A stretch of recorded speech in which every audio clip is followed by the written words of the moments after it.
Muy bien, hermanos. Abramos nuestras Biblias en el libro de Juan, capítulo 8. Juan, capítulo 8. Hemos llamado al mensaje, nos dedicamos a salvar vidas. Juan, capítulo 8, verso del 3 en adelante. Nos dedicamos a salvar vidas. Dice así el Señor en su palabra. ¿Todos lo tienen? Amén. Dice: entonces los escribas y los fariseos le trajeron una mujer sorprendida en adulterio, y poniéndola en medio le dijeron: Maestro, esta mujer ha sido sorprendida en el acto mismo de adulterio, y en la ley nos mandó Moisés apedrear a tales mujeres. Tú pues, ¿qué dices? Mas esto decían tentándole, para poder acusarle. Pero Jesús, inclinado hacia el suelo, escribía en tierra con el dedo, y como insistieron en preguntarle, se enderezó y les dijo: el que de vosotros esté sin pecado, sea el primero en arrojar la piedra contra ella. E inclinándose de nuevo hacia el suelo, siguió escribiendo en tierra. Pero ellos, al oír esto, acusados por sus conciencias, salieron uno a uno, comenzando desde los más viejos hasta los postreros, y quedó solo Jesús y la mujer que estaba en medio. Enderezándose Jesús, y no viendo a nadie sino a la mujer, le dijo: Mujer, ¿dónde están los que te acusaban? ¿Ninguno te condenó? Ella dijo: ninguno, Señor. Entonces Jesús le dijo: ni yo te condeno, vete y no peques más. Vamos a orar. Padre, te damos las gracias por esta porción de tu palabra. Te pedimos, Señor, de manera muy especial, que nos ayudes a enfocar nuestro objetivo, a enfocar nuestra verdadera razón de ser dentro del cristianismo. Háblanos esta noche, te lo pedimos en el nombre de Jesús. Amén. Pueden sentarse. Leí una historia que se trata de una organización, una sociedad, una organización que se dedica, o se dedicaba, porque hace muchos años que pasó esto, se dedicaba a salvar vidas de naufragios. La costa, esa costa rocosa que tiene Massachusetts, era una zona altamente de riesgo para los que andaban en barcos y principalmente en la noche. Como repito, esto pasó hace muchos años, antes todavía de que apareciera la Guardia Costera en Estados Unidos. Entonces esta gente se organizó, es más, no importaba que vivieran fuera de la zona, pero hicieron cabañas donde pasaban toda la noche vigilando el mar, mirando hacia el mar, para ver todos los que estaban a punto de perder las vidas. Entonces se organizaron de tal manera que y eran ad honorem, ¿verdad? Era gente que no ganaba dinero, así como los de la Cruz Roja, que muchas veces uno se pregunta: bueno, ¿y esta gente a cuenta qué hace esto? Pero son gente que son altruistas, que andan buscando razones existenciales, son gente que hacen mucho beneficio, y así eran estos. Era un grupo sin fines de lucro que se dedicaba especialmente a salvar la vida de la gente. Todos los que caían en esa zona, porque aunque estuvieran a una milla marítima, siempre sin un faro, sin una luz, cuando de repente entraban en esos torbellinos y las grandes tormentas en el Atlántico que se ocasionan en esa zona, provocaba que la gente, allí moría mucha gente, y entonces estos hombres se organizaron en esa sociedad humanitaria, así le llamaron. Y tenían un lema ellos. El lema decía: nos dedicamos a salvar vidas aún a costa de la nuestra. Ese era el lema. Y cuando estaban entre ellos, se daban una palmadita y se decían: si vas a rescatar a alguien, no te preocupes por regresar. Eran hombres entregados a buscar vidas. Claro, cuando pasaron los años y se dieron cuenta de todo lo que estaba pasando ahí, se organizó la Guardia Costera, que esto de una manera profesional salvaban vidas. Pero había pasado algo con esa gente, con ese grupo. Habían pasado tanto tiempo conjuntados y tanto tiempo juntos que se quedaron ahí organizados. Se reúnen hasta los días hoy, hasta este tiempo, se siguen reuniendo. Ya no salvan vidas, hoy lo hacen de manera profesional otros, pero ellos siguen usando sus lemas. Nos dedicamos a salvar vidas a una costa de la nuestra. Si vas a salvar una vida, no te preocupes por regresar. Esos eran los lemas con los que estos... Y yo tengo una historia esta noche que quiero compartirla con ustedes. Esta historia se refiere a gente que estaba dedicada a salvar vidas. Eran hombres religiosos que estaban designados a salvar la vida de la gente. Y hay una mujer en la historia que esos hombres estaban pretendiendo. En la historia vamos a encontrar a hombres que todavía miran hacia el mar buscando vidas para salvarlas. Gente que todavía está, pero vemos a una mujer que está a punto de ser lapidada, muerta, pedrada, por aquellos que debieron estar interesados en salvar su vida. Hemos llamado a este mensaje, hemos llamado a nuestro mensaje de esta noche, nos dedicamos a salvar vidas en honor a este pasaje. Y la historia cuenta que llevaron a una mujer a Jesús y se la pusieron ahí con un grave problema enfrente. Fíjense que hay cosas en la historia que no se describen, no se habla mucho de la razón, de qué hacía la mujer, es más, ni el nombre se da. No se describe el nombre, pero se la llevaron, ¿verdad?, al maestro, le pusieron la mujer y le aclararon, porque la intención era tenderle una trampa a Jesús. Esa era toda la intención, era que él no tenía escapatoria, no había manera de que Jesús a eso le diera una respuesta. Fíjense que algunos han de saber que en esa época el imperio romano había dominado a los judíos, ellos mandaban ahí. Y Jesús no podía, bajo ningún esquema, o alguien de los judíos condenar, porque la ley decía que no podía un judío condenar a otro. Era imposible. Eso estaba destinado nada más a los romanos. Solo ellos podían dictaminar juicio sobre un judío. Nadie podía hacerlo. Por eso fue que cuando llegaron a la captura de Jesús, querían matarle y todo lo que hicieron ellos, tuvieron que llevarlo a Poncio Pilato, ¿sí se acuerdan?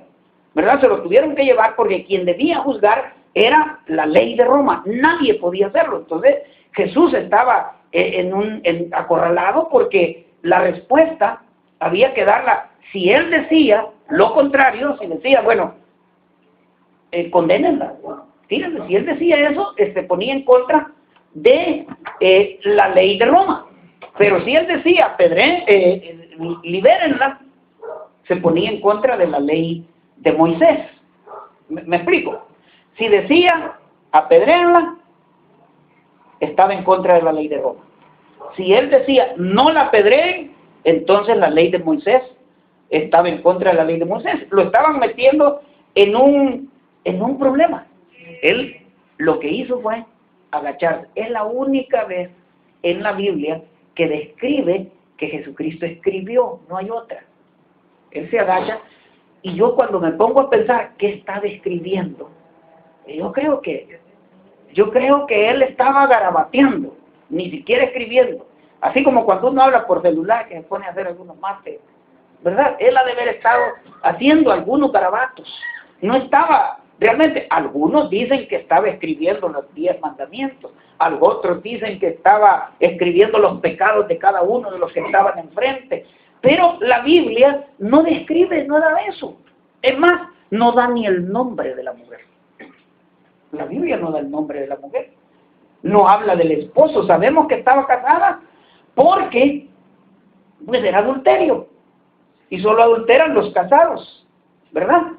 Pero hermanos, no es fácil, es fácil imaginar lo que no está escrito. Alguna vez esa mujer soñó en casarse. Más de una vez ella, y a lo mejor tenía 1, 2 o 3 hijos.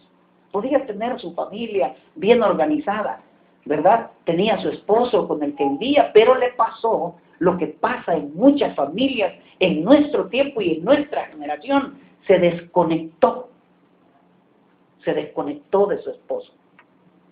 Y eso es muy delicado, hermano. Desconectarse, pasar durmiendo por años con una persona que es una perfecta extraña o extraño. Ya no hay cariño, se ha perdido el cariño. Y entonces la mujer deja de percibir aquellas frases elegantes y de repente por ahí se encuentra a un caballero que la trata finamente. Y hay un atractivo, de repente, un atractivo, no voy a decirlo espiritual, sino un atractivo, digamos, sentimental, hay un atractivo de primera físico, ¿verdad?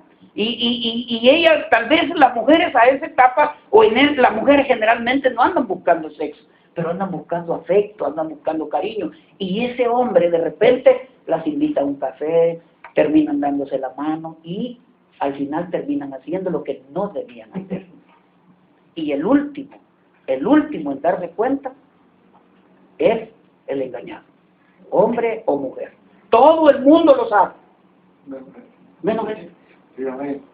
Menos él.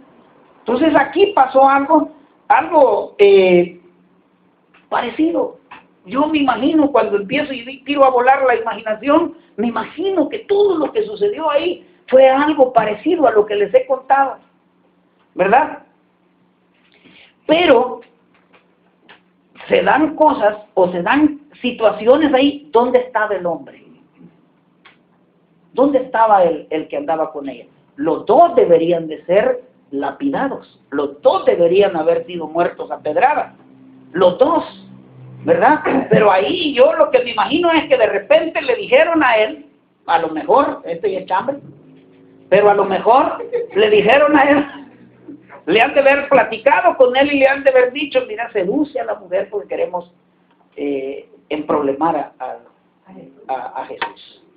Sedúcela y a lo mejor, fíjense que había una situación, había que tener testigos visuales del hecho. O sea, los que iban, y no uno, sino varios. Entonces esos que hicieron ese arreglo con ese fulano, a lo mejor le dijeron, bueno, vamos a estar mirando nosotros ahí por la ventana. A lo mejor hasta le dijeron, no te apures, queremos mirar. Y yo me pongo a pensar que también ellos llevaban su cuota de pecado, porque ¿quién peca más? ¿El que está viendo o el que está pecando? Los dos están en un grave problema, pero allí se lo llevaron, no iba él. A lo mejor yo me imagino que a él le han de haber tirado uno sus monedas, con eso se conformó y se fue. Y a ella le tiraron una toalla, y cuando entraron yo me imagino que habían gritos, esa pobre mujer ha de haber dicho, mátenme aquí, no me avergüencen delante de todos, y no había misericordia. Ella tenía que morir delante del que se hacía llamar el Mesías. Tenía que ser llevada ahí y avergonzada y lapidada en medio de todos. Entonces, yo me pregunto, ¿dónde estaba pues el esposo? ¿Dónde estaba el hombre? ¿Dónde estaba? Pero fíjense que ahí se da algo. Jesús inteligentemente, ¿verdad?, hace todo lo que hemos visto en las historias, y esa frase maravillosa que hemos visto en películas incluso. Y hemos visto en películas incluso, ¿verdad? Lo que nosotros ya sabemos, hasta ahí hemos leído una historia, la historia de la mujer. Hasta ahí hemos visto la misericordia de Dios. Hemos visto hasta ahí la gran sabiduría de Dios hecho hombre al resolver: aquel que se sienta libre de pecado, que tire la primera piedra. Pero el punto al que yo quiero llevarlos esta noche, al punto que quiero que analicemos, es que aquellos que deberían estar salvando vidas, ahora están queriendo arrojar pedradas. Aquellos hombres que por su trayectoria, por su vida cristiana, por todo lo que habían hecho, aquellos hombres que se anotaban hasta la Biblia en las túnicas, aquellos que se paraban y oraban para ser vistos, se recuerdan de todos, ahora sentían hasta placer al agarrar una piedra y tirársela, no hubieran tenido ningún escrúpulo para atropellar, para lapidar, porque cuando eran hallados en esos hechos, la gente tenía que dejar el volcán de piedras como testimonio para la comunidad. Entonces, era terrible. Yo pienso, hermanos, miren, muchas iglesias en las que hemos estado están viviendo esa situación hoy en día. Si el hijo del pastor no llega, agarramos una piedra. Si el hermano no vino el miércoles, tomamos un gran piedrón también. Si no viene al evangelismo, agarramos otro gran peña. Muchos estamos viviendo esas situaciones. Y Jesús nunca, Jesús, fíjense que Jesús no fue contra los pecadores. Jesús no fue, eran más los pecados espirituales, aquellos que debiendo salvar vidas, aquellos que deberían de estar mirando a la costa, mirando al mar, los que estaban naufragados, los que estaban a punto de morir, a esos siempre les dijo, y fue muy duro con ellos: sepulcros blanqueados, generación de víboras. Les dijo de todo a ellos. Y hay gente, hermanos, que cree que hay pecados pequeñitos. Hay gente que cree que no, dice bien. Yo pequé, hermano, me dijo un hermano aquel día, pero poquito. Yo pequé, pero poquito. No hay, hermanos, miren, en el infierno va a estar el asesino y va a estar el chismoso o la chismosa. Cambio de sexo, mejor. Allá van a estar, no hay pecado grande, no hay pecado pequeño para Dios. Entonces ahí Dios mira pareja la situación. Entonces nunca se ha enojado con alguien que vino lleno de pecados. Busquen en la Biblia. Es más, la gente que estaba, las prostitutas, los borrachos, lo seguían, querían estar con él. Él lo buscaba. Pero yo me pregunto, ¿por qué ahora a los seguidores no nos siguen? ¿Qué está pasando? ¿Será que andamos cargados de piedras? ¿Será que andamos? Pero también, ¿cuántos de nosotros vamos por la vida con piedras que tenemos que soltar? Fíjense que yo tengo muchas piedras que soltar. Hay gente que me ha hecho mucho daño. Hay gente que nos ha hecho daño. Y Dios me está diciendo esta noche, tienes que soltar la piedra. Hay gente que yo estoy seguro que está con nosotros esta noche y no sabe cómo vivir sin esa piedra que lleva en la mano. No sabe qué va a hacer de su vida. Hay que ir, hay que revisar y hay que tirar esas piedras, hermanos. Dios nos dice esta noche que nosotros debemos aprender a perdonar. Amén. Miren, no es fácil. Yo sé que no es fácil esto que estoy diciendo. Porque si hay una mujer que fue ultrajada, que fue violada en su niñez, es difícil decirle que tiene que olvidar todo eso y aprender a perdonar. Pero, sin embargo, hermanos, tenemos que aprender en el Señor a soltar, a botar esa carga, esas cosas que llevamos nosotros cargando y que nos han ido interrumpiendo por años, que nos están haciendo daño. Hay que pedirle. Yo tuve que orar mucho y me daba cuenta que en el trabajo que yo tenía anteriormente, allí estaba orando por mis jefes, porque Dios quitara las raíces de amargura. Allí estaba yo, porque hay gente que todavía cuando habla, yo le veo la piedra, se la veo que la tiene en la mano. Hay gente que uno le dice y hay piedras que tenemos que soltarlas. Entonces, es importante que nosotros revisemos esa parte. ¿verdad? Que tenemos que despojarnos, hermano. Tenemos que vivir liberados. Tenemos que aprender. Yo cuando mis hijos se fueron para Estados Unidos, yo recuerdo que no podía hablar de ellos. No podía. Pues cada vez que los tocaba, me ponía a llorar. Y lloraba amargamente. Pero, de repente, le pedí que me liberara y sentí la liberación de esas situaciones. Porque uno tiene que aprender a soltar las piedras. Si usted se está acordando de algo con mucho dolor y llora cada vez que se acuerda, revíselo. Ahí hay una piedra que el Señor le dice esta noche que hay que soltarla. Y la otra pregunta que quiero que nos hagamos: ¿estamos listos nosotros para recibir en estos asientos vacíos todavía a gente con vicios? ¿Estamos preparados para recibir en esos asientos a una prostituta? ¿Estamos preparados para tener sentado aquí a un homosexual? ¿Estamos nosotros preparados para tener sentado una lesbiana? Y no vamos a estar ahí, ay, hay cositas que mejor las hubiera dejado de afuera, no hubiera venido aquí en la casa de oración con eso. Tenemos que nosotros estar preparados. Y Dios me dice: ¿está preparada tu gente para cachar esa gente que quiero mandarte a la casa de oración? ¿Estamos preparados nosotros para recibir? Nosotros nos dedicamos a salvar vidas. Miren, este mundo necesita de mucha bendición. Este mundo necesita de gracia. Esa gracia que Cristo tuvo. Yo me acuerdo, y nunca voy a olvidar una escena en Porto Alegre, allá en Brasil. Porto Alegre es una ciudad cerca del mar, bonita ciudad. Y andábamos con un amigo, íbamos a ir donde una fábrica grande de tractores para el mundo, y íbamos a llegar temprano. Entonces, la ciudad dentro es como que usted se meta a San Salvador y de repente pase a Santa Tecla, porque la ciudad donde nosotros íbamos se llama Canoas, pero nunca se sabe en la gran ciudad de Porto Alegre en qué momento usted entró a Canoas. Y llegamos a las 7 de la mañana, eso es como las 11 de la mañana en la hora de nosotros.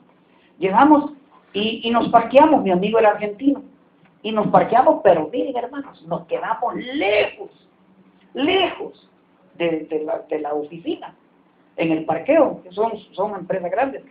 Y cuando yo le digo: ¿y por qué si somos de los primeros, por qué no nos colocamos allá?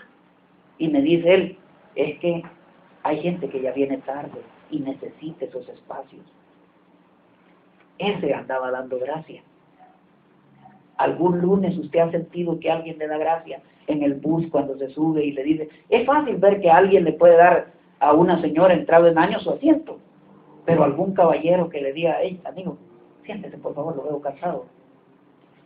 Esa es gracia. Hoy en la mañana mi señora me dijo: ¿qué te hiciste en la mañana? Tenía una reunión y llegamos a un restaurante aquí de la ciudad y nos sentamos ahí 3 a platicar y estábamos tan entretenidos que yo no me fijé qué gente estaba sentada. Y cuando llego a la cajera, me dice la cajera: ya usted no debe nada. Y eso sí, pasó un señor y dejó aquí su nombre, me dijo. Y él pagó su cuenta, dijo que no lo quería molestar porque lo veía ocupado. Pero aquí está, fulano, me dio el papel. Dije que yo no me merecía ese regalo, pero me dieron gracia, favor inmerecido. Les conté que un día en el Bigger decidí bendecir a alguien y le pagué. En el Bigger es el lugar donde uno puede regalar algo si quiere, que ahí es barato. Ahí si usted quiere bendecir a alguien, vaya y páguele. Yo le pagué 2 cafés. Mire, y yo le dije: mire, los que vienen ahí atrás les voy a pagar el café yo. Esos hombres estaban tan emocionados que llegaron a darme las gracias porque los había invitado, porque estas calles, estas ciudades, esta nación está falta de gracia, hermanos. Este mundo está sediento de gracia. Este país, esta nación, esta colonia quiere gracia, quiere que le ayudemos. Pero nosotros los cristianos hemos sido, miren, hermanos, hemos llegado a decir que la salvación no es por obra. Y han sido los hermanos católicos, María Teresa de Calcuta, la que ha tenido que ir a los leprosarios, a darles de comer a los leprosos, a dar, porque esas obras se las hemos dejado a ellos, a los curas. Ellos han andado en eso. Y uno dice: no, eso no sirve de nada. Dice, Es cierto, eso no salva a nadie. Pero miren, la gente necesita gracia. Necesitamos nosotros empezar a generar gracia en nuestro corazón para nuestra gente.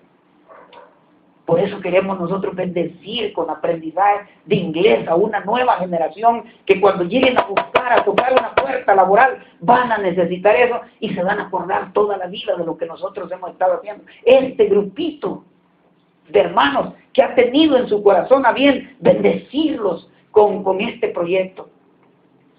¿Cuántos esta noche piden al Señor que les dé gracia? Necesitamos gracia. Levántenme la mano, por favor. Quiero verlos. Queremos gracia, Señor. Vamos a orar y le vamos a pedir al Señor que nos ayude. Señor, gracias por esta noche, por esta palabra, Señor, que tú nos has dado. Realmente necesitamos tu gracia, pero también nosotros necesitamos gracia. Necesitamos bendecir a la gente. Ayúdanos, Señor. Toca el corazón de cada uno de mis hermanos para estar preparados y para recibir con todo y su inmundicia, con todo y sus deficiencias, con todo y los problemas, aún con los zapatos sucios, a miles de gente que veo que van a estar llegando a nuestras casas de oración, Señor. Prepáranos, que estemos preparados para cacharlos. Ayúdanos, Señor. Glorioso Salvador, divino Redentor, me postraré ante ti.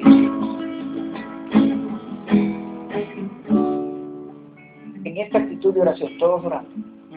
Si hay entre nosotros una persona que nunca ha invitado a Jesucristo a entrar a su vida, pero esta noche siente necesidad de recibir la gracia de Dios en su corazón, no lo estamos invitando a cambiar de religión, no lo estamos invitando a cambiar de iglesia, solo queremos que usted, al igual que nosotros, tenga la oportunidad de invitar a Cristo a entrar a su vida. Levante su mano ahí donde está en señal de que usted quiere hacerlo esta noche y nosotros vamos a orar por usted. Si usted siente el deseo en su corazón de hacer esto, hágalo, no tenga pena, hágalo. Gracias, Señor, por tu palabra. Gracias porque vamos a salir a la calle a buscar gracia, a darle gracia a la gente, Señor. Porque vamos a salir, así como decía Moisés. Moisés decía, si tú no vas a estar con nosotros, ¿cómo nos diferenciaremos de los demás pueblos? Nosotros tenemos tu presencia, Señor. Nos hace falta gracia, nada más. Y es lo que vamos a necesitar y vamos a empezar a dar. En el nombre de Jesús oramos. Amén.